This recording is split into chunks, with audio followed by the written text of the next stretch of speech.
Alright, aku nak cerita sikit lah pasal ZX-10R. Okay, ZX-10R ni untuk harga dia, ini adalah salah satu motosikal superbike yang agak murah. Agak murah, baru bukan recon ke second hand ke apa ke.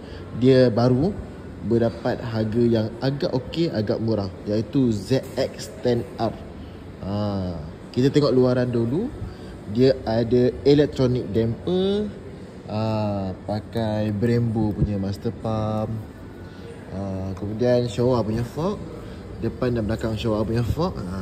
Ni fork ni fork pula apa, monoshock ni ada dekat ZX25R tau. Okay, dia ada cruise shifter up and down, total bar wire kan, normal lah tu, standard. Kemudian ada cruise control. Superbike pun ada cruise control, okey. Bukan biasa-biasa. Brembo, brake Brembo depan, tapi belakang dia bagi Nissin lah. Back Nissin. Tayar dia bagi Bridgestone 19055 Bridgestone RS Bridgestone RS11, betul. So Bridgestone RS11.